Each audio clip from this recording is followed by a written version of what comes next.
الحمدللہ پوری دنیا کی نگاہیں حضور قبلہ مفتی صاحب پہ لگی ہیں۔ الحمدللہ ہمارے لیے بہت بڑا شرف اور سعادت ہے۔ سمارٹ سٹی والوں کو خراج تحسین پیش کرتا ہوں۔ اسلام آباد کی سرزمین والے خوش بخت ہیں۔ حضور قبلہ مفتی صاحب الحمدللہ جلوہ فرما ہو چکے۔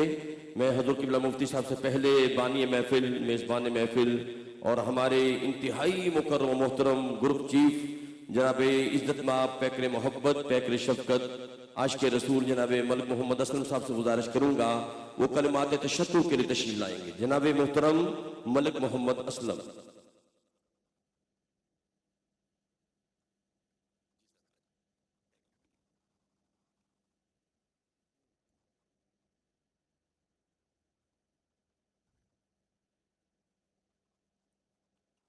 الحمدللہ رب العالمین والعاقبۃ للمتقین الصلاۃ والسلام علی رسولہ الکریم اما بعد فاعوذ باللہ من الشیطان الرجیم بسم اللہ الرحمن الرحیم۔ میں آپ سب حضرات کو اس بہت ہی پرشان اور عقیدت بھری محفل میں خوش آمدید کہتا ہوں، اور جو ہمارے دوست ملتان، سرگودا اور ساہیوال سے اور لاہور سے تشریف لائے ان کو بھی میں خوش آمدید کہتا ہوں، اور میں آپ سب کو مبارکباد پیش کرتا ہوں کہ آپ اس بڑی سعادت باسعادت محفل کا حصہ ہیں، اور یہاں سے انشاءاللہ آپ بہت سی برکات اور فیوز لے کے جائیں گے۔ میں بہت لمبی بات نہیں کروں گا، میں آپ سب کے ساتھ ساتھ خصوصاً ہمارے بہت ہی پیارے اور بہت ہی عزیز، ہمیں دل سے عزیز، مجھے اور میری فیملی کو مفتی محمد اکمل صاحب مدنی یہاں تشریف فرما ہے، ہمارے لیے اسپیشلی آئے ہیں کراچی سے، ان کا شکریہ ادا کرتا ہوں۔ عامر فیاضی صاحب بڑے اچھے نعت پڑھتے ہیں اور کیو ٹی وی کو یہ چلا رہے ہیں، بڑے اچھے شوق سے چلا رہے ہیں، اور میں تقریباً ہم سارے گھر والے بیٹھ کے ان کے پروگراموں کو جو لائیو ہوتے ہیں ہم تقریباً دیکھتے ہیں، تو عامر فیاضی صاحب کو ہم سب بڑے پسند کرتے ہیں۔ آپ کا بہت شکریہ، آپ تشریف لائے۔ اور محمود اشرفی صاحب جو خصوصی دعا بھی کرتے ہیں ہر محفل کے آخر میں، وہ بھی خصوصی طور پہ تشریف لائے کراچی سے، میں ان کا بھی شکر ادا کرتا ہوں۔ اس کے علاوہ قاری یونس صاحب، آپ کا بہت شکریہ، آپ نقیب محفل ہیں، آپ بڑے اچھے طریقے سے لے کے چل رہے ہیں محفل کو، اللہ تعالیٰ آپ کو بہت سی اور بھی برکتوں سے نوازے۔ اور میں ہمارے دوست مرغوب حمدانی صاحب، قاری نعمان سیفی، سہروردی صاحب اور ذوالفقار قمر فریدی صاحب، اور یہ پاک پٹن سے تشریف لائے ہیں، مجھے نام نہیں آتا ان کا، آپ سب کا بہت شکریہ، آپ تشریف لائے۔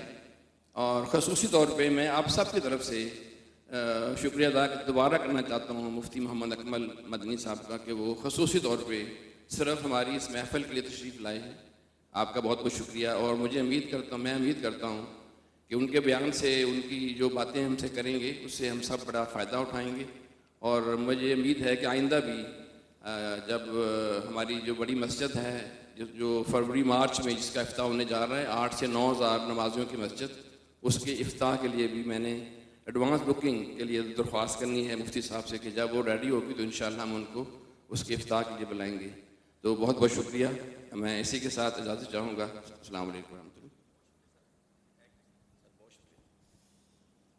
میں انتہائی ادب و احترام کے ساتھ دعوت خطاب دے رہا ہوں۔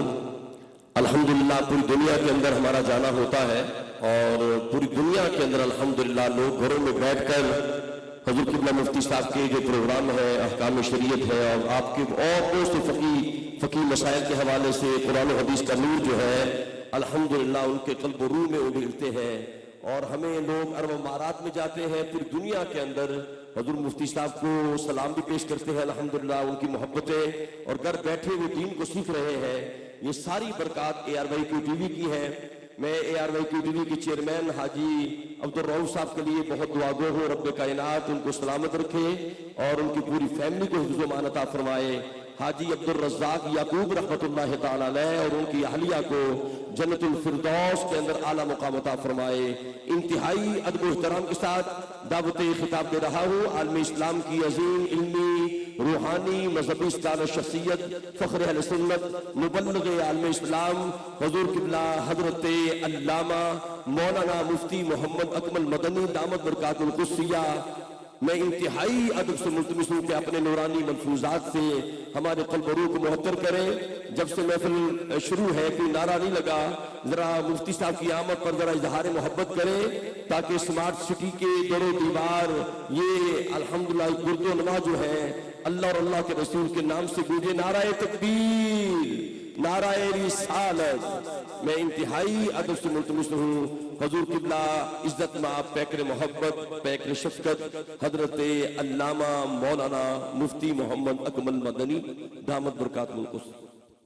بسم اللہ الرحمن الرحیم۔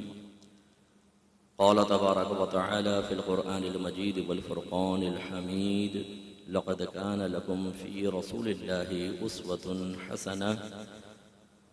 وقال تبارك وتعالى في مقام آخر وما آتاكم الرسول فخذوه وما نهاكم عنه فانتهوا صدق الله العظيم وصدق رسوله النبي الكريم۔ میں اپنے میزبان کا اولاً اور ثانیاً آپ سب کا شکر گزار ہوں کہ آپ نے چند کلمات کہنے کا موقع فراہم کیا۔ یہ نبی کریم صلی اللہ علیہ وسلم کی میلاد مبارکہ سے نسبت رکھنے والی ایک محفل ہے، اور ایسے محافل کے انعقاد کے کچھ بنیادی مقاصد ہوتے ہیں جنہیں اکثر ہم فراموش کر دیتے ہیں۔ ہم سمجھتے ہیں کہ یہ اس لیے رکھی جاتی ہیں تاکہ برکت حاصل ہو۔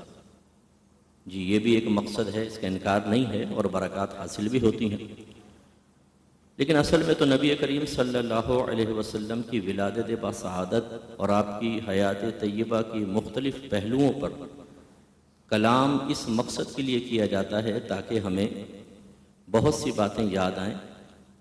نبی کریم صلی اللہ علیہ وسلم کے آمد کے مقصد اور انہوں نے آ کر جو امت کو مقصد حیات بتایا اس پہ نظر ثانی کی جائے، پھر اپنا احتساب کیا جائے، اور اپنے ظاہر و باطن کو صحابہ کرام علیہم رضوان کی مثل نبی کریم صلی اللہ علیہ وسلم کی تعلیمات کی روشنی میں پاکیزہ کیا جائے۔ جیسے کہ قرآن پاک میں نبی کریم صلی اللہ علیہ وسلم کے بارے میں اللہ تعالیٰ نے ارشاد فرمایا کہ یتلو علیہم آیاتہ ویزکیہم ویعلمہم الکتاب والحکمہ، کہ یہ نبی ان صحابہ کے سامنے قرآن پاک کی تلاوت کرتے ہیں اور ان کا تزکیہ نفس کرتے ہیں، یعنی ان کے ظاہر و باطن کو پاکیزہ کرتے ہیں اور انہیں کتاب اور حکمت سکھاتے ہیں۔ تو نبی کریم صلی اللہ علیہ وسلم نے صحابہ کرام کو تعلیم دی تو انہوں نے قبول کیا، اور آپ سب ہم سب یہ اعتراف کرتے ہیں کہ قیامت تک اب ان کی مثل کوئی مسلمان نہیں آ سکتا، وہ اتنے کامل و اکمل تھے۔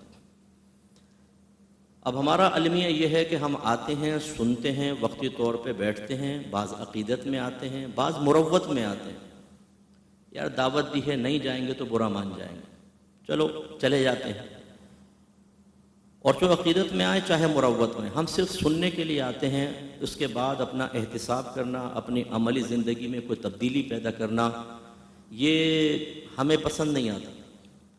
یہی وجہ ہے کہ ہزارہا بیانات سننے کے بعد، ہزارہا محافل اٹینڈ کرنے کے بعد، بلکہ فخراً بتاتے ہیں کہ پاکستان کا کوئی عالم ایسا نہیں ہوگا جس کو میں نے نہ سنا ہو، الحمدللہ سب کو سنا، لیکن ہماری عملی حالت جو ایسی محافل میں آنے سے پہلے ہوتی ہے اس کے بعد بھی ویسے ہی رہتی ہے، ہمارے اندر کوئی چینج نہیں آتا۔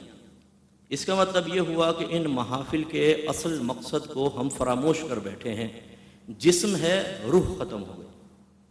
لہٰذا سب سے پہلے میں آپ کو انبیاء علیہم السلام کی آمد کے مقاصد کے بارے میں ذکر کرتا ہوں۔ پھر جب ہم یہ کہتے ہیں کہ رحمت کونین صلی اللہ علیہ وسلم تشریف لائے تو آپ نے انقلاب پیدا کر دیا، لازم بات ہے کہ وہ پازیٹیو انقلاب تھا، کوئی نیگیٹو تو تھا نہیں، تو وہ کیا پازیٹیو انقلاب تھا، اور اس انقلاب کے کتنے بچے کچے اثرات ہم میں نظر آتے ہیں اور کتنے نہیں آتے، وہ یہ ہے وقت احتساب، اور اس پر ہمیں توجہ کرنی چاہیے۔ اللہ تعالیٰ نے قرآن پاک میں ارشاد فرمایا کہ وَمَا أَرْسَلْنَا مِن رَسُولٍ إِلَّا لِيُطَاعَ بِإِذْنِ اللَّهِ، ہم نے ہر رسول کو صرف اس لیے بھیجا تاکہ اس کا حکم مانا جائے. اور نبی کریم صلی اللہ علیہ وسلم جب تشریف لائے تو آپ نے یقیناً احکام بیان فرمائے. آپ نے دو چیزیں خاص طور پہ پیش کی، ایک تھیوری ایک پریکٹیکل. ایک تو پہلے آپ نے اولاً 40 سال بے نقص زندگی گزاری. اعلان نبوت سے قبل 40 سال ایسے گزارے کہ جب آپ نے اعلان نبوت کیا اور کفار نے آپ پر جدید بہتان لگائے، قدیم نہیں جدید، آپ جادوگر ہیں، شاعر ہیں، پاگل ہیں، مجنون ہیں، لیکن وہ کوئی ایک بھی کافر آپ کے 40 ایئرس پاس جو تھا، آپ کی جو ماضی تھا، اس میں ایک بھی ایسی چیز نہ بتا سکا جس سے کوئی اسکینڈل پیدا ہو جاتا اور ان کو یہ کہنے کا موقع ملتا کہ ہم اس لیے آپ کی اطاعت نہیں کر رہے کہ آپ نے 20ویں سال میں یہ حرکت کی تھی، فلاں وقت میں کریکٹر لیس حرکت کی تھی، فلاں وقت میں آپ نے لوز ٹاک کی تھی، فلاں وقت جب ہم تنہائی میں تھے، بے تکلف دوست تھے تو ہم نے یہ غلط کام کیے تھے، تو ہم کیسے آپ کی اطاعت کریں؟ نہیں. 40 سال تک میرے آقا صلی اللہ علیہ وسلم نے اعلان نبوت سے پہلے بھی ایسی بے عیب اور بے نقص زندگی گزاری کہ اگر کفار نے عیب ڈھونڈنے کے لیے نگاہیں اٹھائیں بھی تو ناکام نگاہیں واپس آ گئیں. سرکار کی زندگی ویسے ہی بے عیب رہی. پھر اعلان نبوت فرمایا، احکام نازل ہوئے. آپ سب جانتے ہیں لیکن میں ایک دفعہ پھر اعادہ کر دیتا ہوں کہ انبیاء علیہ السلام بھی شرعی احکام کے مکلف ہوتے ہیں، سوائے اس کے کہ اللہ تعالیٰ ان کو بعض چیزوں میں استثناء عطا فرماتا ہے. جیسے عام مردوں کے لیے حکم ہے کہ فَانْكِحُوا مَا طَابَ لَكُم مِّنَ النِّسَاءِ مَثْنَىٰ وَثُلَاثَ وَرُبَاعَ، کہ تمہیں جو عورتیں پسند ہو تم ان سے نکاح کر سکتے ہو، 2 سے 3 سے 4 سے، یعنی بیک وقت 4 عورتیں نکاح میں رکھ سکتے ہو. لیکن میرے آقا صلی اللہ علیہ وسلم کا استثناء تھا کہ آپ کی 9 یا 11 ازواج تھیں. یہ آپ کا استثناء تھا، ورنہ تمام شرعی احکام کے آپ مکلف رہے. لہٰذا زمانہ ماضی دیکھ لیں، اعلان نبوت سے پہلے 40 سال یا اعلان نبوت کے بعد 23 سالہ زندگی دیکھ لیں، نہ اس میں کوئی نقص اور نہ اس میں کوئی کمی، مکمل شرعی احکام کے پیکر. اور جب میری والدہ سیدہ عائشہ صدیقہ رضی اللہ تعالی عنہا سے پوچھا گیا کہ نبی کریم صلی اللہ علیہ وسلم کے اخلاق کیسے تھے، آپ کی عادات کیسی تھی، تو آپ نے ارشاد فرمایا کیا تم نے قرآن نہیں پڑھا؟ میرے آقا کے اخلاق بالکل قرآن کی تعلیم کے مثل تھے. یعنی اگر کوئی قرآن کی چلتی پھرتی تصویر دیکھنا چاہتا تو نبی کو دیکھ لیتا. آپ کی ہر ادا ایک آیت کی تفسیر بنتی نظر آتی. تو میرے آقا صلی اللہ علیہ وسلم نے ایک تو اپنے آپ کو رول ماڈل بن کر دکھایا، دوسرا تھیوری تھی، قرآن کو بیان کیا، حدیث کو بیان کیا. اور اپنے خطبوں میں سرکار نے آنے والی امت کو قیامت تک کے لیے پیغام دیا کہ میں تمہارے درمیان 2 چیزیں چھوڑ کر جا رہا ہوں، ایک قرآن اور ایک میری سنت. اگر ان کو تھام کے رکھو گے تو ہدایت پا جاؤ گے، چھوڑ دو گے تو گمراہ ہو جاؤ گے. جب آپ نے یہ پیغام دیا تو صحابہ کرام علیہم رضوان نے ان تنگ ترین اور سخت حالات میں آپ کے اس پیغام کو قبول کیا. میرے لیے بات کہنا بہت آسان ہے اور آپ کے لیے بات سننا بہت مشکل ہے. ابھی اگر میں آپ کو کہوں کہ آپ اپنے گیٹ اپ کو چینج کریں، آپ پوری داڑھی رکھیں، سنت کے مطابق لباس پہنیں، امامہ پہنیں، 5 وقت نماز پڑھیں، کوئی جھوٹ نہ بولے، کوئی کرپشن نہ کریں، حقوق العباد ادا کریں، علم دین سیکھیں، آپ سے کوئی رات دن میں ایک بھی گناہ نہیں ہونا چاہیے، تو آپ ذرا دائیں بائیں دیکھ کر کہیں گے کہ مفتی صاحب کو خوابی بات کی بیان کر رہے ہیں. بھائی ایسا پاسبل نہیں ہے، بہت مشکل، میں کیسے نیک بن سکتا ہوں؟ ہم ایک مسلمان ملک میں رہتے ہوئے مسجدوں سے حی علی الصلاح حی علی الفلاح کی آوازیں سنتے ہوئے، فجر میں الصلاۃ خیر من النوم کی آواز سنتے ہوئے اپنے لیے آج کامل مسلمان بننا مشکل محسوس کر رہے ہیں. صحابہ کرام نے تو اپنا عقیدہ بدل کر اور کامل ترین مسلمان بن کر دکھا کر قیامت تک کے لیے اپنے آپ کو رول ماڈل بنایا. سوچئے وہ کتنا مشکل ہوگا. سامنے کفار ہیں سارے. صحابہ میں بہت سارے ایسے تھے جو بت پرستی کیا کرتے تھے. پھر نبی کریم صلی اللہ علیہ وسلم کی نے جب تعلیم دی، سرکار نے فرمایا اپنے عقائد باطلہ چھوڑ دو، تمہارے آباء و اجداد غلط راستے پر تھے، اپنی برادری چھوڑو، خاندان چھوڑو.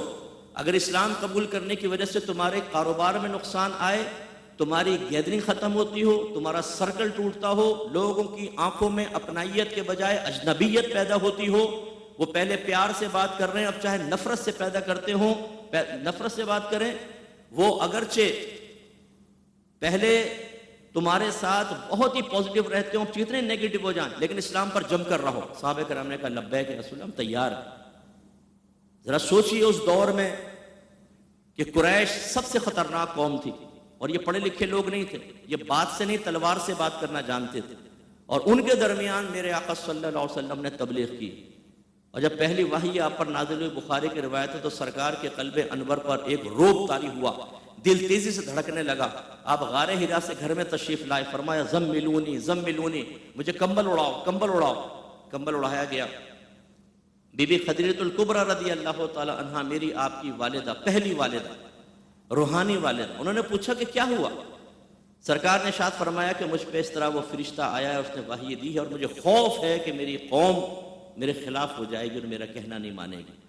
تو بی بی خدیجہ الکبریٰ رضی اللہ تعالی عنہا نے ارشاد فرمایا، عرض کی یا رسول اللہ آپ بالکل نہ گھبرائیں، انشاءاللہ اللہ آپ کو کبھی رسوا نہیں کرے گا، اس لیے کہ آپ غریبوں کی مدد کے لیے کھڑے ہوتے ہیں، آپ حق کے ساتھ کھڑے ہوتے ہیں، آپ مظلوموں کی مدد کرتے ہیں، آپ غریبوں کے لیے کسب کر کے ان کو مال دیتے ہیں، کیسے ہو سکتا ہے کہ اللہ آپ کو رسوا کرے؟ اب اس سے ذرا غور کریں کہ کیا میرے آقا صلی اللہ علیہ وسلم یہ تمام باتیں نہیں جانتے تھے؟ جانتے تھے، لیکن وقتی طور پہ ایک پریشر ہوتا ہے، ڈپریسڈ ہوتا ہے آدمی، تو بہت سی چیزوں کی طرف توجہ نہیں رہتی۔ تو بی بی خدیجہ الکبریٰ رضی اللہ تعالیٰ عنہ نے انتہائی پیار سے آپ کا حوصلہ بڑھایا۔ ہماری بہنیں ہوتی ہیں، اگر شوہر گھر میں آ جائے، اس کے چہرے پہ پریشانی کے آثار ہوتے ہیں، اللہ کیا ہو گیا، اور پھر وہ شب شوہر بتاتا تو اور ٹینشن بڑھا دیتی ہیں اس کی۔ اب آپ اندازہ کریں، بی بی خدیجہ الکبریٰ رضی اللہ تعالیٰ عنہ عورتوں میں اسلام لے کر آئیں، یقینی سی بات ہے کافر عورتوں نے ملنا چھوڑ دیا، قید تنہائی جس کو کہتے ہیں اس کے اندر آپ کو کر دیا گیا۔ صدیق اکبر ایمان لے کر آئے، تمام کاروباری ڈیلنگز ختم، لوگوں کے دل میں نفرت، آپ کے لیے راستے تنگ کر دیے گئے، لیکن انہوں نے استقامت دکھائی۔ پھر میرے آقا صلی اللہ علیہ وسلم نے صحابہ کرام کو ہجرت کا حکم دیا، جہاں پیدا ہوئے، جہاں پلے بڑھے، جن گلیوں میں کھیلا تھا، جہاں پورا خاندان، پوری برادری، ماں باپ، چچا تایا، پھوپھا ماموں، سب وہاں موجود، چلتے ہوئے کاروبار، باغات، مویشی، وادیوں سے بھری ہوئی مویشیاں ہیں، وادیاں ہیں مویشیوں سے بھری ہوئی۔ سرکار فرما رہے ہیں کوئی چیز ساتھ نہ لو، چپ چاپ نکل جاؤ، اور صحابہ کرام کی تیوریوں پہ بل نہیں پڑے، انہوں نے دین کی خاطر قربانی دیتے ہوئے اپنی پوری برادری کو، خاندان کو، آبائی وطن کو، اپنے بھرے ہوئے گھر کو جو سامان سے بھرا ہوا تھا، اپنے تمام کاروبار کو وائنڈ اپ کر کے، یہ بھی نہیں کہ سیل آؤٹ کر کے پیسہ لے لیو، ایسی کیسی چھوڑ کر چلے اور مدینہ منورہ پہنچے۔ میرے آقا صلی اللہ علیہ وسلم ہجرت کر کے وہاں آئے تو مدینے کے صحابہ انصار کہلاتے ہیں۔ سرکار نے ان سے فرمایا کہ تم پر لازم ہے کہ ایک مہاجر بھائی کو اپنا دوست بناؤ اور اپنا آدھا مال اس کو دے دو۔ دوست بناؤ سے مراد ایک بھائی چارہ قائم فرمایا۔ یہ معاشی اعتبار سے بیلنس قائم کرنے کے لیے سرکار کی بہترین حکمت عملی تھی۔ اگر وہاں کاروبار، بڑے بڑے کاروبار کرنے والے یہاں پر آ کے تنگ دست ہوتے تو ہو سکتا ہے کہ شیطان کو قلب پر وار کرتا اور ان کے لیے زندگی گزارنا مشکل ہو جاتا۔ میرے آقا نے ایک بیلنسڈ زندگی کے لیے وہاں کے صحابہ کرام کو حکم دیا کہ اپنا آدھا مال ان کو دو، فوراً آدھا مال دے دیا، سب نے اپنا آدھا مال۔ بعض صحابہ نے منع کیا کہ نہیں اللہ آپ کو برکت دے، انہوں نے اپنا کام کیا، ورنہ وہ بالکل تیار۔ پھر جیسے جیسے احکام نازل ہوتے رہے، سرکار بتاتے، کوئی ایک حکم کے بارے میں صحابہ کرام نے یہ نہیں کہا یا رسول اللہ یہ ہمارے لیے کرنا بڑا مشکل ہے، اس میں تو پرابلم کریٹ ہو جائے گی، نہیں ہماری عادت راسخہ یہ ہے، اس عادت کے خلاف کیسے جا سکتے ہیں۔ میرے آقا نے فرمایا آمنا صدقنا، یا رسول اللہ آپ جو کہہ رہے ہیں ہم کریں گے۔ بلکہ اجلہ صحابہ کی تو عادت تھی کہ نبی کریم صلی اللہ علیہ وسلم کی زبان اقدس سے حکم بعد میں نکلتا تھا، اشارہ ابرو پہ جانے قربان کرنے کے لیے تیار ہوتے، جو حکم نازل ہوتا رہا کتنے ہی سخت کیوں نہ ہو اس پہ عمل کیا۔ پہلے زمانے میں شراب حلال تھی، مباح تھی، بہت سے لوگ پیتے تھے۔ جب شراب کی حرمت کا حکم نازل ہوا، حضرت انس بن مالک رضی اللہ تعالیٰ عنہ کہتے ہیں کہ حضور کے منادی نے ندا کی کہ شراب حرام کر دی گئی، اب کوئی شراب نہیں پیے گا، تو لوگوں نے شرابوں کے مٹکے لا کے مدینے کی گلیوں میں بہائے، اور صحابہ کہتے ہیں ایسی شراب بہ رہی تھی جیسے پانی بہ رہا۔ کسی نے بھی یہ نہیں کہا کہ چلو آخری مٹکا تو پی لیتے ہیں اس کے بعد چھوڑ دیں گے۔ پختہ عادت کو ترک فرمایا، پختہ عادت ایک حکم کے اوپر۔ پھر جب میرے سرکار نے فرمایا یہاں جہاد کرنا ہے، جہاد کے لیے چلے گئے، یہ آسان کام ہوتا ہے؟ چھوٹے چھوٹے بچے ہیں، بیوی گھر میں ہیں، بظاہر کوئی سہارا نہیں ہے، شوہر جا رہا ہے، کوئی ایک صحابیہ ہمیں ایسی نظر نہیں آتی جس نے یہ کہا مجھے کس کے سہارے چھوڑ کر جا رہے ہو، تمہارے چھوٹے چھوٹے بچے کو تمہیں اور کچھ ہو گیا تو میرا کیا بنے گا؟ نہیں، انہوں نے دل پہ ہاتھ رکھ کر بڑے حوصلے کے ساتھ خوش دلی کے ساتھ رخصت کیا، بلکہ دعائیں دیتی تھیں اللہ آپ کو مقام شہادت عطا فرمائے۔ پھر اصحاب صفہ تھے، یہ وہ صحابہ تھے 70 کم از کم ہوتے تھے، ورنہ 100 سے بھی ابو ہو جایا کرتے تھے، جن کا کام تھا نبی کریم سے علم سیکھنا، رات دن وہیں رہتے تھے اور پھر دوسروں کو سکھانا۔ انہی میں سے نبی کریم صلی اللہ علیہ وسلم کچھ لوگوں کو منتخب کر کے بعض اوقات قبائل آتے تھے، یا رسول اللہ ہم نے اسلام قبول کر لیا، اب تعلیم کے لیے ہمیں کوئی عالم دے دیں، کوئی مبلغ دے دیں، تو سرکار ان میں سے فرماتے آپ ان کے ساتھ جائیں اور ان کو دین سکھائیں۔ اس طرح 10 سالہ مدنی زندگی آپ دیکھیں گے کسی ایک سال بھی سرکار سکون سے نہیں رہے، روزمرہ روٹین تو چل ہی رہا ہے، علم سکھا رہے ہیں سرکار، تربیت فرما رہے ہیں، وہاں کے مسائل کو حل کر رہے ہیں، اور جہاد ہر سال میں تقریباً جہاد ہوتا رہا، اور صحابہ کرام اپنی جانیں قربان کرتے رہے۔ اور پھر کبھی ایک وقت ایسا آیا کہ نبی کریم صلی اللہ علیہ وسلم فاتح مکہ کی حیثیت سے مکہ المکرمہ میں داخل ہوئے، وہاں پہ کفار کھڑے ہوئے تھے، ان کی ٹانگیں کانپ رہی تھیں، رنگ فخ تھے، چہرے جھکے ہوئے تھے، وہ خوف زدہ تھے کہ جب کوئی حاکم حکومت کرتا ہے، قبضہ کر لیتا ہے تو وہ قتل کر دیتا ہے، تو ہم بھی آج مارے جائیں۔ میرے آقا صلی اللہ علیہ وسلم نے جب ان بدترین کفار کو دیکھا جنہوں نے 23 سال تک میرے آقا صلی اللہ علیہ وسلم اور صحابہ کرام کی زندگی کو مثل جہنم بنانے کی کوشش کی تھی، ان کے چہروں پہ دیکھ کے رحمت غالب آئی۔ سرکار نے فرمایا آج تم مجھ سے کس سلوک کی توقع تمنا کرتے ہو؟ عرض کیا صلی اللہ، انہوں نے کہا اللہ کے نبی آپ کریم ہیں، کریم باپ کے بیٹے ہیں۔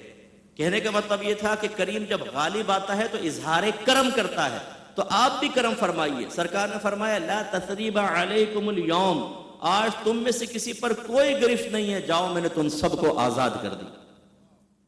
ورنہ چاہتے تو غلام بنا لیتے، جائز تھا، آپ غلام رکھتے، صحابہ کو بانٹ دیتے، کرو ان کو، جیسے بلال کو مارا ہے ان کو بھی مارو، انہیں بھی دھوپ میں لٹاؤ، ان کے سینے پہ پتھر رکھو۔ اگر میرے آقا یہ حکم دیتے بالکل حق بجانب تھا، لیکن پھر قیامت تک نبی کریم کے لیے کوئی اچھی مثال قائم نہ ہوتی۔ میرے آقا نے وہ عمل کر کے دکھایا کہ آج دشمن بھی کہتا ہے کہ اگر نمبر 1 ہے کوئی ذات اس پوری دنیا کے اندر تو وہ محمد ہیں، انگریز بھی اس کو مانتا۔ تو یوں سرکار صلی اللہ علیہ وسلم نے اللہ کے پیغام کو پریکٹیکلی اور تھیوریلی دونوں طریقے سے پہنچایا، صحابہ کرام نے قبول کیا، وہ رول ماڈل بنے تو اسلام کو مضبوطی حاصل ہوئی، جس کا فیض آپ اور میں آج تک حاصل کر رہے ہیں۔ اب المیہ یہ ہوا کہ جیسے جیسے زمانہ نبوی میں بعد اور دوری پیدا ہوتی رہی، مسلمان نے نبی کریم صلی اللہ علیہ وسلم کی آمد کے مقصد کو بھلا دیا۔ آپ نے جو مقصد حیات یاد دلایا تھا اس سبق کو فراموش کر دیا، جو قربانی صحابہ کرام نے دی تھی ہم نے ان سب کو فراموش کر کے اپنے لیے خود ایک مقصد حیات کا انتخاب کیا، لائف سٹائل خود چوز کر لیا، اور ہم نے فیصلہ کر لیا کہ زندگی ویسے گزارنی ہے جیسے دنیا کہے گی، جیسے مخلوق کہے گی، جیسے نفس گائیڈ لائن دے گا، جیسے شیطان کہے گا، جیسے بیوی چاہے گی، جیسے بچے چاہیں گے، جیسے دوست چاہیں گے، جیسا میرا کاروباری سرکل چاہے گا، جیسا دنیا کہے گی ویسا کریں گے۔ اللہ اس کے رسول کے کہے گو سب سے آخر میں دیکھیں گے، موڈ ہوا، پسند آیا، ذاتی مفادات پہ ضرب نہ لگی، نفسانی خواہشات قربان نہ کرنا پڑی، تو دین کو بھی کچھ اہمیت دے دیں گے، نبی کو بھی دے دیں گے، ان کے احکام کو بھی دے دیں گے، انہیں بھی قبول کرنے کے بارے میں سوچ لیں گے۔ اور اگر ایسا کچھ بھی نہیں ہے تو پھر وہ سب سے آخر میں ہوگا، پہلے دنیا میں۔ یہ ہم جیسے عاشقان رسول میں اور صحابہ کرام جیسے عاشقان رسول میں زمین آسمان کا فرق ہے۔ ہم زبانی عاشق رسول ہیں، وہ پریکٹیکلی عاشق رسول تھے۔ عشق رسول کی علامت کیا ہوتی ہے؟ عشق رسول کی علامت یہ نہیں ہے کہ آپ نعت پڑھ لیں، میں سرکار کے فضائل و کمالات بیان کر لوں، آپ اپنا قیمتی وقت نکال کر بیٹھ کر آدھا گھنٹہ پونا گھنٹہ سرکار کی نعت سن لیں، یا کوئی سرکار کے فضائل و کمالات پر مشتمل بیان سن لیں، کوئی سیرت کی کتاب پڑھ لیں، آپ 12ویں کر لیں، 11ویں کر لیں، لائٹنگ کر لیں، جلوس نکال لیں، دیگے پکا کر کھلا دیں، یہ بھی محبت کی علامات ضرور ہے۔ لیکن یہ حقیقی اور حتمی علامات نہیں ہیں۔ سب سے کامل علامت جو صحابہ کرام علیہم رضوان میں تھی کہ اس زمانے میں تمام امور تو نہیں تھے جس طرح آج کل ہو رہے ہیں، اس زمانے میں جو علامت تھی عشق کی، وہ ایک چیز تھی جو ہم میں اب ختم ہے، اور وہ ہے اطاعت رسول، نبی کریم کا حکم ماننا۔ وہ جانتے تھے کہ نبی کی آمد کا مقصد یہ ہے کہ وہ اللہ کے احکام پیش کرتا ہے، اور اس احکام پر آسانی کے لیے خود رول ماڈل بن کر دکھاتا ہے، نافذ کرتا ہے احکام۔ جیسے کہ آخری خطبوں میں سرکار صلی اللہ علیہ وسلم نے صحابہ کرام سے پوچھا، کیا تم اس بات پر گواہ ہو کہ میں نے اللہ کا پیغام تم تک پہنچا دیا؟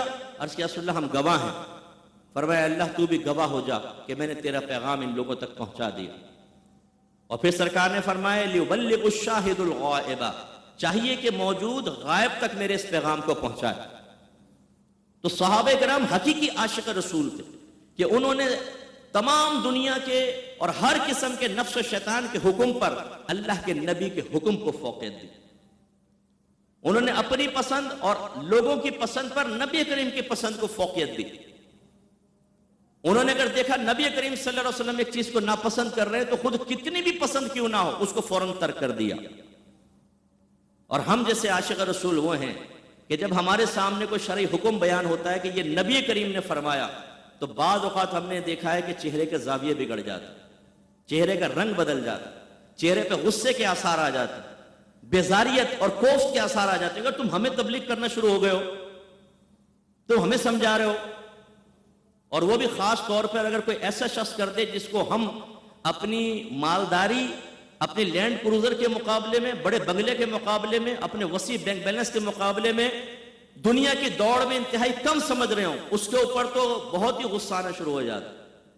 کوئی چوکیداری گارڈ پہ کھڑا ہوا ہے بیچارہ، یہ رزق حلال کما رہا ہے، یہ ہم میں سے کسی کو سمجھانے کی کوشش کرے تو سر سے پاؤں تک دیکھیں گے کہ پہلے اپنی اوقات دیکھ پھر مجھے سمجھا، تم مجھے سمجھا رہے ہو۔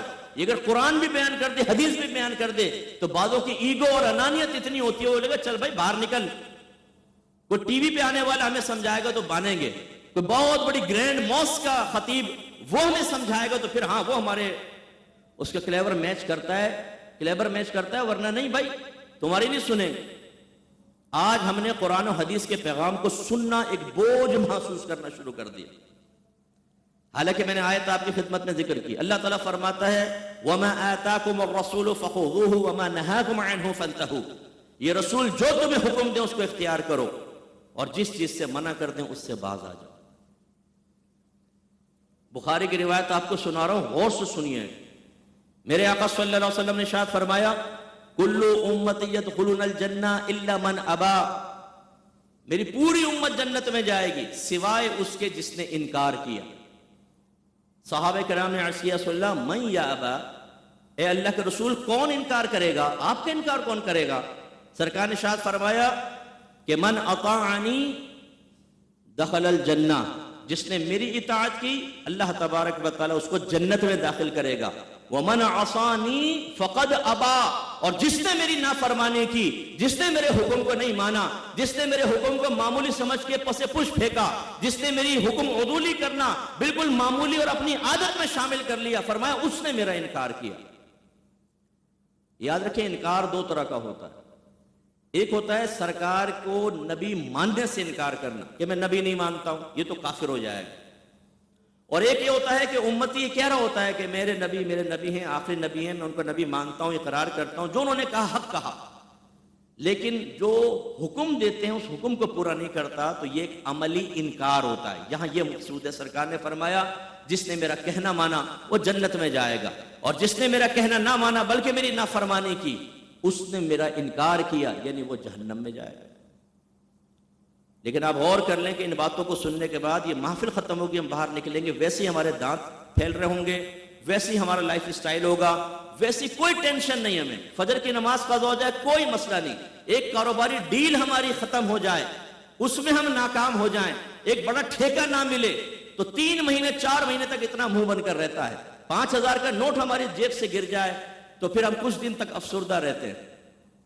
اگر ہمارے موبائل اسنیچ کر لیا جائے، گھر میں ڈاکہ چوری ہو جائے تو یہ بہت بڑے نقصان ہیں۔ بیٹا امتحان میں فیل ہو جائے تو 4 تھپڑ مار دیتے ہیں، اس کو 5 باتیں سنا دیتے ہیں کہ تو نے باپ کا پیسہ حرام کا سمجھا ہوا ہے، سارا پیسہ تو نے ضائع کر دیا۔ دنیاوی نقصان پر ہمارا جلنا کڑنا، ہماری طبیعتوں کو بدلنا، ہمارے فیس ایکسپریشن دیکھیں آپ، ہمارا اس غم کی وجہ سے چڑچڑا ہو جانا، بیوی سے سیدھے منہ بات نہ کرنا، بات بات پہ اپنے امپلائی کو ڈانٹنا، ماتحت کو ڈانٹنا. لیکن جب دنیا دین کا نقصان ہو تو وہی قہقہے، وہی ہنسی مذاق اور وہی ٹھٹا. اس لیے اس قسم کی محافل و مجالس جسٹ فار انجوائمنٹ کے لیے نہیں ہے، انٹرٹینمنٹ کے لیے نہیں ہے. یہ اپنے آپ کو ایک آئینے کے سامنے کھڑا ہو کر اس میں اپنا عکس دیکھنے کے لیے ہیں کہ اللہ کے نبی نے 63 سالہ زندگی ایک انتہائی بعمل طریقے سے اور اللہ کا مکمل طور پر پیغام پہنچا کر گزاری. تو کیوں گزاری؟ ہمارے لیے. آپ سب ماشاءاللہ پڑھے لکھے لوگ ہیں. میں آپ سے کویسچن کرتا ہوں، آپ کا یہ ادارہ کام کر رہا ہے، کچھ اس میں اپر لیول پر ہیں، کچھ لوئر لیول پر ہوں گے، یعنی ماتحت ہوتے ہیں. آپ کا باس آپ کو آرڈر کرے کہ آپ جرأت کر سکتے ہیں جبکہ آپ یہاں پر امپلائی ہیں کہ اس کو کوئی حکم ٹال دیں یا اس کی مرضی کے مطابق کام نہ کریں؟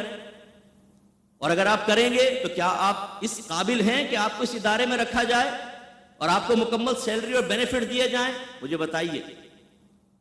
آپ کہیں گے کہ نہیں مفتی صاحب بالکل ٹھیک کہا، باس کا کہنا ماننا پڑتا ہے، اس کی مرضی کے مطابق کام کرنا پڑتا ہے. پروموشن اور بینیفٹ چاہیے ہو تو جتنی ڈیوٹی ہے اس سے بڑھ کر کام اوور ٹائم بھی لگانا پڑتا ہے جس کے آپ کوئی پیسے نہ لیں تاکہ ان کی نگاہوں میں سرخرو ہوں. اور واقعی اگر ہم کام نہ کریں، کام چوریاں کریں تو ہمیں بالکل نکال دینا چاہیے. اور سیلری کس چیز کی؟ لیکن دین کا معاملہ یہ ہے کہ دین کے معاملے میں ہم یہ سوچنے کے لیے تیار ہیں ہمارا باس بڑا ہے کہ اللہ اس کے رسول بڑے ہیں، قرآن اور حدیث کی تعلیم بڑی ہے یا ان کا آرڈر بڑا ہے، اللہ کا حکم بڑا ہے یا ان کا حکم بڑا ہے. فرق یہ ہے کہ ان کا حکم ماننے پر دنیاوی مفادات حاصل ہوں گے اور نہ ماننے پر دنیاوی فائدے کا نقصان ہوگا. اور اللہ اس کے رسول کا کہنا ماننے پر اللہ تعالیٰ دنیا میں عزت دے گا، پھر اچھی موت دے گا، قبر کے اندر راحتیں ہوں گی، میدان محشر میں سرخرو ہوگی، پل صراط پر ثابت قدمی ہوگی اور جنت ملے گی.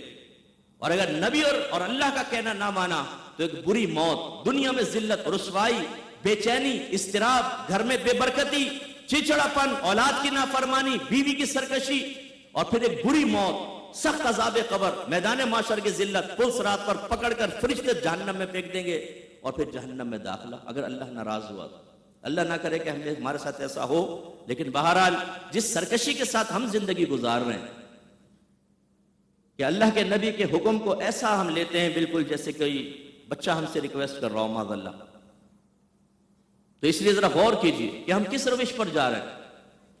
یاد رکھیے آپ سب مسلمان ہیں. بس میں بیان کو اختتام کی طرف لاؤں گا. جتنا ٹائم دیا میں نے اپنی سٹاپ واچ لگائی ہوئی ہے، انشاءاللہ میں فوراً ختم کروں گا. میری آپ سے گزارش ہے کہ ہمیں دنیا میں آمد کے مقصد کو سمجھنا چاہیے. ہمارے نبی نے یہ پیغام دیا اللہ تعالیٰ کی طرف سے، وَمَا خَلَقْتُ الْجِنَّ وَالْإِنسَ إِلَّا لِيَعْبُدُونَ. اللہ تعالیٰ فرماتا ہے میں نے جنوں اور انسانوں کو صرف اپنی عبادت کے لیے پیدا کیا. عبادت کا مطلب یہ نہیں ہے کہ آپ نمازیں پڑھتے رہیں، تسبیح لے کے مسجد میں بیٹھے رہیں. یہ غلط تصورات بعض وقت ہمارے ذہن میں عدم معرفت کی وجہ سے قائم ہو جاتے ہیں. آسان سے عبادت کا مفہوم یہ ہے کہ اللہ تعالیٰ اس کے رسول نے جو حکم دیا اس کو پورا کریں، اور جس سے کہا کہ نہ کرو، رک جاؤ، اس کو چھوڑ دینا، اس سے دور رہنا، اس کا نام ہے عبادت. یہ ہے ہماری دنیا میں آمد کا مقصد. اطاعت رسول، اللہ کی اطاعت، ہر طرح کی برائی کو چھوڑنا. اور یقینی سی بات ہے اس مقصد حیات کے لیے سب سے پہلی چیز تعلیم قرآن اور حدیث کی تحصیل. سب سے پہلے ان کو سیکھنا ہوگا. لیکن المیہ دیکھ لیجیے آپ کہ ہم سب سے کم دین اسلام کو سیکھتے ہیں. ہم میں شاید ہی ایسا کوئی بیٹھا ہوگا جس نے باقاعدہ عقائد کسی عالم دین سے بما دلائل سیکھے ہوں.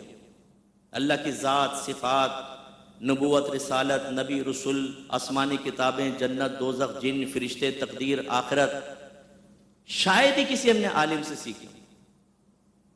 ہم سمجھتے ہیں مسلمان گھرانے میں پیدا ہو گئے، بھائی ماشاءاللہ عقیدہ ہمارا ٹھیک ہے. لیکن میں اگر آپ سے پوچھوں ڈاکٹر کے گھر میں پیدا ہونے والا بچہ کیا پیدائشی ڈاکٹر ہوتا ہے؟ انجینئر کے گھر میں پیدا ہونے والا بچہ پیدائشی انجینئر بن جائے گا، اس کو پڑھنے کی ضرورت نہیں ہوگی؟ آپ کہیں گے نہیں بالکل ہوگی. پیدا ہونے سے کیا ہوتا ہے؟ تو مسلمان گھرانے میں پیدا ہونے سے کیا ہوتا ہے؟ علم نہیں سیکھیں گے تو آپ جاہل رہیں گے. وہ تو سیکھنا پڑے گا. لیکن المیہ یہ ہے کہ ہم میں شاید ہی کوئی دو چارے سے بیٹھے ہوں، شاید میں کہہ دیتا ہوں میں بھی، کیونکہ میرا 30 سالہ تجربہ ہے کہ شاید ہم میں کوئی ایسے بیٹھا ہو جس نے پوری زندگی میں ایک بار قرآن کو ترجمہ اور تفسیر کے ساتھ پڑھا ہو. صرف عربی عبارت پڑھ رہے ہو تم. قرآن کے احکام کیسے جانیں گے جبکہ عربی عبارت تو سمجھ میں نہیں آتی. کبھی کبھی میں سمجھاتا ہوں کہ میں آپ کو ایک ہدایت کی بات بتا رہا ہوں، قبول کیجئے گا، بڑا فائدہ ہوگا. چین چین چون چین چاں، جائیے عمل کیجئے. اب آپ کہیں گے مفتی صاحب کیسی باتیں کر رہے ہیں، یہ کون سی چائنیز بولی ہے کہ ہمیں تو سمجھ ہی نہیں آیا، سمجھ میں نہیں آیا تو عمل کیسے کریں گے؟ تو میں آپ سے پوچھتا ہوں قرآن آج جا کر کھولیے گا اور ذرا بتائیے گا یہ لکھا کیا ہوا ہے. صرف قرآن پڑھنے کے لیے کہ عربی عبارت پڑھو اور اس کا ایصال ثواب کر دو، عربی عبارت پڑھو اور یہ سمجھو کہ بہت کچھ مجھے آ گیا، ثواب حاصل ہو گیا، بس اس لیے قرآن نازل ہوا؟ نہیں. ذالک الکتاب لا ریب فیہ ھدی للمتقین، یہ وہ ذیشان کتاب ہے جس میں شک کی کوئی گنجائش نہیں، یہ متقین کے لیے باعث ہدایت ہے. اور ہدایت اسی وقت حاصل ہوگی جب آپ پہلے جانیں گے. قرآن سے ہم بالکل اجنبی ہیں، بالکل اجنبی. دوسرا حدیث، ہم میں سے کتنوں کے گھر میں سیاہ ستہ کا سیٹ ہے؟ بخاری، مسلم، ترمذی، نسائی، ابو داؤد، ابن ماجہ. ہم میں سے کتنے ایسے ہیں جس نے بخاری کو آنکھوں سے دیکھا ہے یا ہاتھ میں لے کر دیکھا ہو؟ نہیں. یہ 6 کتابوں کو تو نام بھی نہیں دہرا سکتا مسلمان، حالانکہ یہ مذہب اسلام کی معتبر کتابیں ہیں، ہر گھر کے اندر ہونی چاہیے ترجمہ اور شرح کے ساتھ. لیکن محبوب کے کلام کو پڑھنے کے لیے، سننے کے لیے، سمجھنے کے لیے ٹائم ہی نہیں ہمارے پاس.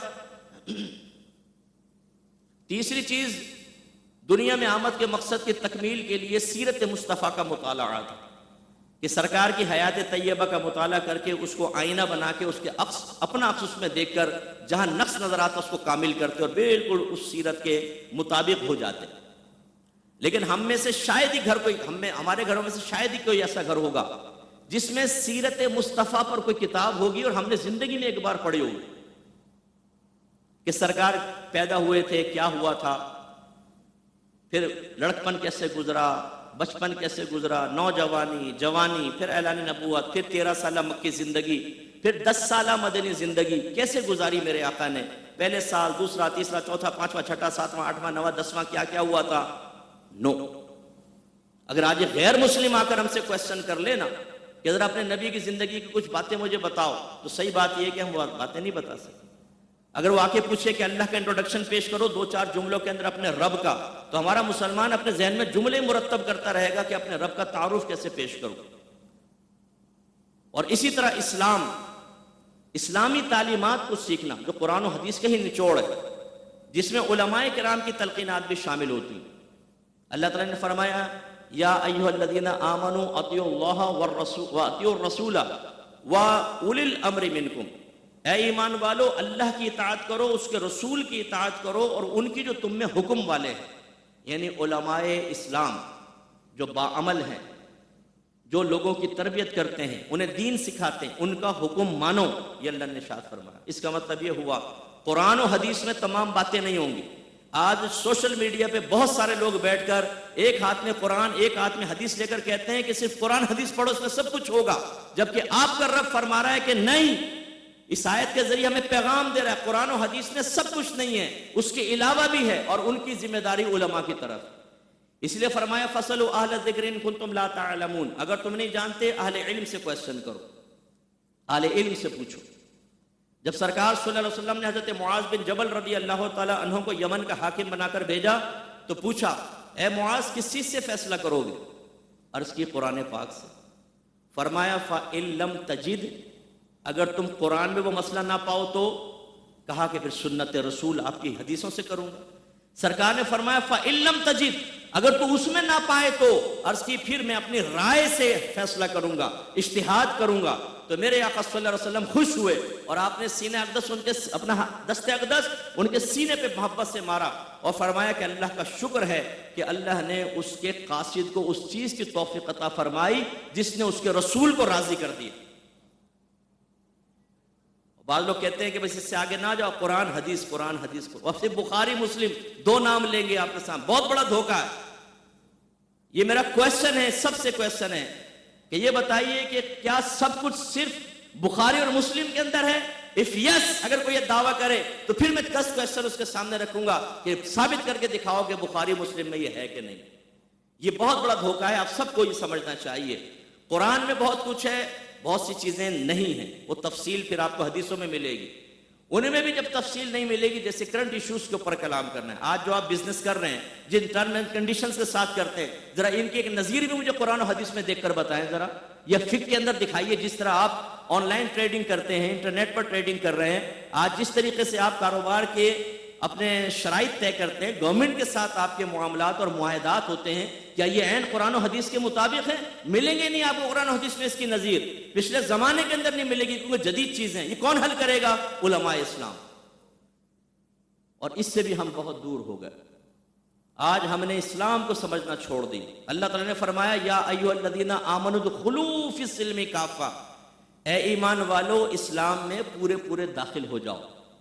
اور ہم کہتے ہیں کہ نہیں، اسلام کو تو ہم نے ایسا بنا لیا جیسے سپر مارکیٹ میں جائیں، ٹرالی لے کر یہ چیز ضرورت کی ہے ڈال لی، یہ نہیں چھوڑو، یہ چھوڑو، یہ لی، یہ ڈال لی، یہ پسند آئی، یہ ڈال لی، نکل گیا صاحب، بل پے کیا، باہر۔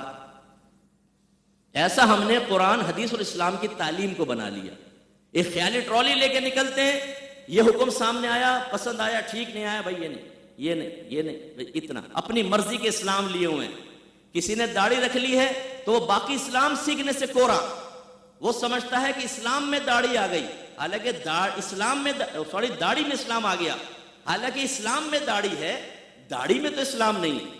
اگر کوئی ہماری بہن برقع پہن لیتی ہے، اس کے بعد مزید احکام سیکھنا چھوڑ دیتی ہے، بد اخلاق بھی ہوتی ہے، شوہر کی آنکھوں میں آنکھیں ڈال کے بدتمیزی بھی کرتی ہے، سینے پہ چڑھ کے گفتگو کرتی ہے، وہ کہتی ہے میں نے نقاب تو کر لیا، میں عبایا پہن کے تو نکلتی ہوں، میں تو غیر مردوں کو اپنے آپ کو دکھاتی نہیں ہوں۔ وہ سمجھتی ہیں شاید پورا اسلام برقعے میں آ گیا ہے، حالانکہ اسلام میں برقع ہے، برقعے میں اسلام نہیں۔ اسلام تو سیکھنا ہوتا، اسے اپنے اوپر نافذ کرنا ہوتا۔ اس لیے میں نے کتنے داڑھی والے دیکھے مارکیٹ میں، سب سے بڑا فراڈیا وہ داڑھی والا ہوتا۔ نماز کا نشان ہوگا، سب سے بڑا فراڈیا وہ داڑھی والا، اس لیے کہ باقی احکام سیکھتے ہی نہیں، نہ اس کو اپنے اوپر نافذ کرتا ہے، وہ سمجھتا ہے داڑھی رکھ لو کافی ہو گیا۔ ہم میں سے بہت سارے ایسے ہوں گے جنہوں نے کئی مہینوں سے فجر کی نماز نہیں پڑھی ہوگی، حالانکہ قرآن پاک میں تقریباً 700 مقامات پر اللہ تعالیٰ نے نماز کا ذکر کیا، اور آپ کے نبی نے حکم فرمایا کہ جب بچہ 7 برس کا ہو جائے نماز کا حکم دو، 10 برس کا ہو جائے تو مار کر نماز پڑھاؤ، 10 برس کے بچے کو مار کے نماز پڑھاؤ، اور جو 45 سال کا ابا نہ پڑھ رہا اس کے ساتھ کیا کرو؟ وہ نہیں سوچتا کہ 10 سال کے بچے کو رحمت للعالمین فرما رہے، رحمت للعالمین، اور ارحم الراحمین کے حکم سے فرما رہے کہ مار کر نماز پڑھاؤ، اور ہم نماز قضا کر رہے ہیں۔ قرآن میں اللہ فرمائے وَأَمُرْ أَهْلَكَ بِالصَّلَاةِ وَاصْطَبِرْ عَلَيْهَا لَا نَسْأَلُكَ رِزْقًا نَحْنُ نَرْزُقُكَ، اپنے گھر والوں کو نماز کا حکم دو اور خود بھی اس پر ثابت قدم رہو، ہم تم سے رزق کا سوال نہیں کرتے، رزق تو ہم تمہیں عطا فرمائیں گے۔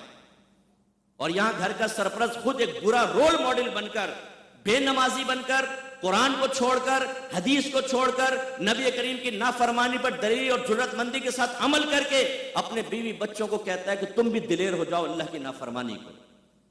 بس یہ میرا آخری پیغام ہے، خدا را اس مجلس اور محفل سے آپ یہ پیغام لے کے اٹھیں، جتنے خاص طور پہ یہاں سرپرست بیٹھے ہیں، آپ بڑی پر سکون لائف گزار رہے ہیں نا، بڑی سی گاڑی ہے، بنگلہ مل گیا، سیلری بہت اچھی ہے، کاروبار وسیع ہو گیا ہے، بچوں کی شادیاں ہو گئی ہیں، بچوں نے اچھے اسکول میں تعلیم بھی حاصل کر لی ہے، اب کوئی غم نہیں ہے، کوئی فکر نہیں ہے۔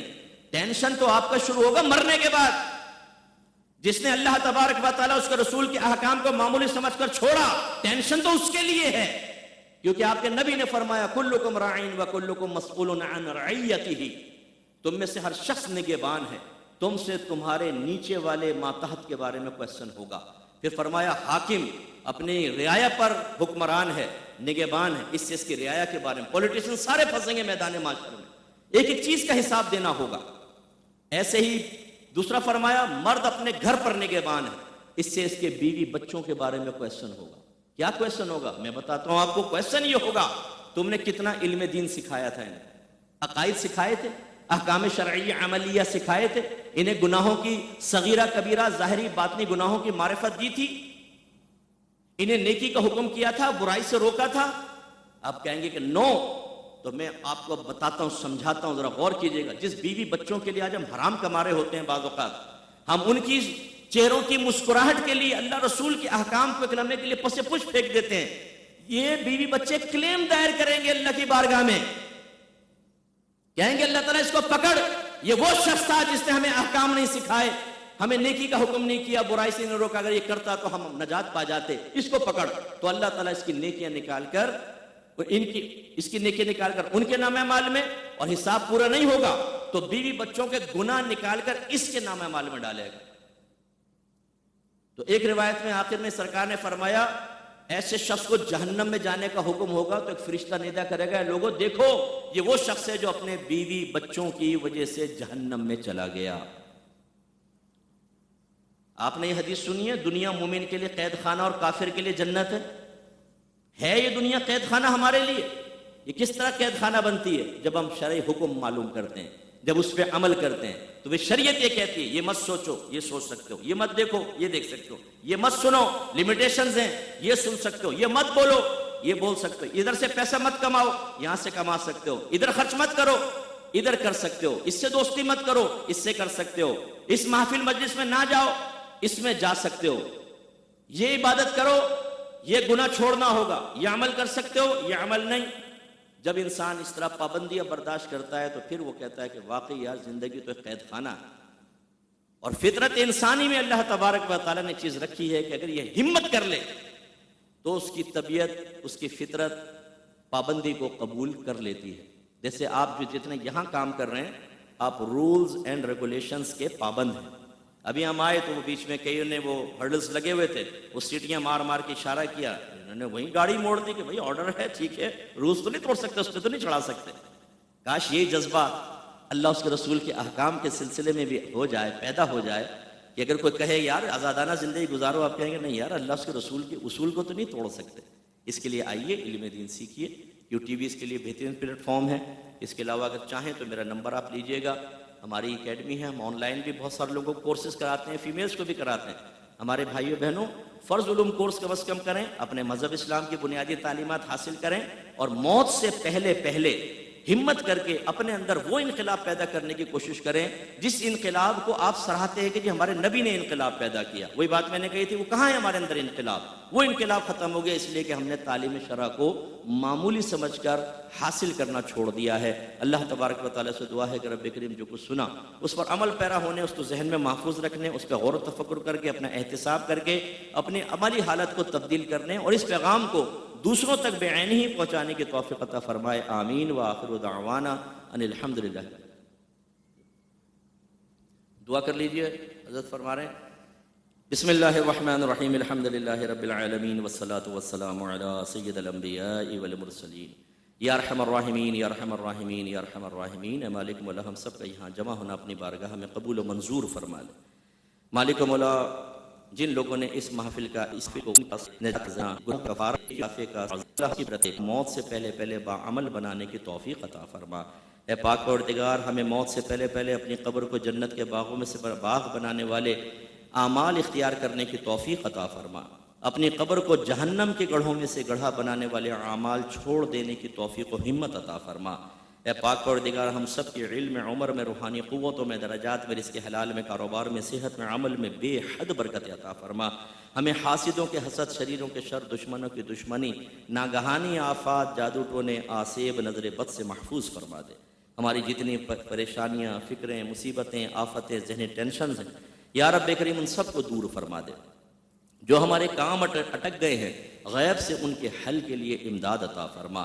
اے پاک پروردگار ہماری جو بہن یہاں ایسی کوئی پریشان حال بیٹھی ہے، جو شوہر کی طرف سے پریشان ہے، یہ بچوں کی نافرمانی کی وجہ سے اور مقاصد کی وجہ سے، اللہ تعالیٰ ان کے سبب پریشانی کو دور فرما دے، انہیں ذہنی سکون عطا فرما، ان پر اپنے خصوصی رحمت برکت نازل فرما۔ ہماری بہنوں کو پردہ کرنے کی توفیق عطا فرما۔ عورت کا مطلب ہی چھپانے کی چیز ہے، انہیں اپنے آپ کو دوسروں سے حتی الامکان چھپانے کی توفیق و ہمت عطا فرما۔ ہمارے کوئی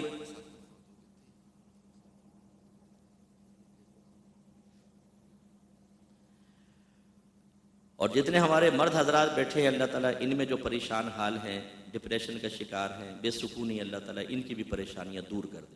ایک بھائی کے لیے دعا کی ہے، وہ فوت ہو گئے ہیں، اللہ تعالیٰ ان کی بھی اور جتنے ہم سب بیٹھے ہیں ہمارے رشتہ داروں میں جو مسلمان بھائی بہن فوت ہو گئے، اللہ تعالیٰ ان سب کی بھی بخشش و مغفرت فرما دے، ان کے درجات کو بلند فرما، ان کے نیک اعمال بھی اپنی بارگاہ میں قبول و منظور فرما لے، ان کی قبور کو جنت کے باغوں میں سے ایک باغ بنا دے، ان کی قبروں کو تحت نگاہ وسیع فرما دے، قبر کے عذاب، وحشت، تنگی، کیڑے مکوڑوں سے محفوظ فرما۔ اے مالک مولا، ہم میں جتنے بے روزگار ہیں ان کو روزگار عطا فرما، جتنے بیماریوں میں مبتلا ہیں ان کو شفائے کاملہ عطا فرما دے، جو بیماروں کی تیمار داری پر مقرر ہیں انہیں جھنجھلاہٹ، غصے کے اظہار، طعنہ زنی سے بچ کر خوش اخلاقی، خوش اسلوبی سے خدمت کرنے کی توفیق عطا فرما، اور اس خدمت کو ان کے لیے باعث نجات بنا دے۔ جن گھروں میں جوان بہنیں بیٹیاں موجود ہیں ان کے اچھے رشتے دلوا دے، جو بے اولاد ہیں ان کو نیک اور صالح اولاد عطا فرما، اور جو صاحب اولاد ہیں ان کے اولادوں کو نیک، پرہیزگار، متقی اور اپنے والدین کے لیے بہت بڑا ثواب جاریہ بنا دے۔ جن پہ قرضے ہیں ان کے قرض دور فرما دے، جو بیجا مقدمات میں گرفتار ہیں نجات عطا فرما، جو جیلوں میں بے قصور بند ہیں ان کی رہائی کی سبیل بنا دے۔ اے مالک مولا، جس طرح ہم سب یہاں جمع ہوئے جنت الفردوس میں اپنے حبیب کریم صلی اللہ علیہ وسلم کے مبارک قدموں میں دائمی طور پہ جمع ہونے کی توفیق عطا فرمانا۔ اس پروجیکٹ کے لیے خاص طور پہ دعا فرمائیں۔ جتنے لوگ یہاں کام کر رہے ہیں سب کو دیانت دارانہ اور اخلاص کے ساتھ کام کرنے کی توفیق عطا فرما۔ ان سب کو بھی آپس میں پیار، محبت، الفت، اتحاد و اتفاق عطا فرما۔ ہر قسم کے لڑائی جھگڑے، فتنہ فساد، اختلاف رائے سے محفوظ فرما۔ اے اللہ تعالیٰ اس میں لوگوں کو مائل فرما، آبادی کی توفیق عطا فرما، اور ان کے اس طرح کے اور جتنے پروجیکٹس ہیں اللہ تعالیٰ اس میں بھی ان کو عافیت کے ساتھ کامیابی عطا فرما۔ اللہ تعالیٰ یہ دعائیں ہر مسلمان بھائی، ہر مسلمان بہن کے حق میں بھی قبول و منظور فرما لے۔ ایروائی کیو ٹی وی کی مینجمنٹ کے لیے بھی خاص طور پہ دعا فرمائیں، عبدالرؤف بھائی کے لیے بھی خاص طور پہ، اور گھر میں جو بھی بیمار ہیں یا کوئی بھی پریشانی، اللہ تعالیٰ بیماریاں دور فرمائے، پریشانیوں کو دور فرمائے۔ اور انہوں نے جو ایک کیو ٹی وی کے کی صورت میں ایک اچھا پلیٹ فارم قوم کو فراہم کیا جس سے لوگ دین سیکھ رہے ہیں، اللہ تعالیٰ اس کا ایک بہترین اجر ان کو دنیا اور آخرت میں عطا فرمائے۔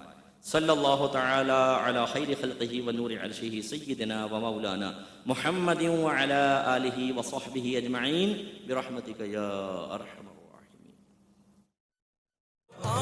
آئے عرش کے تارے ہر ایک بے کس کے سہارے، رسول پاک ہمارے، رسول پاک ہمارے، خدا کے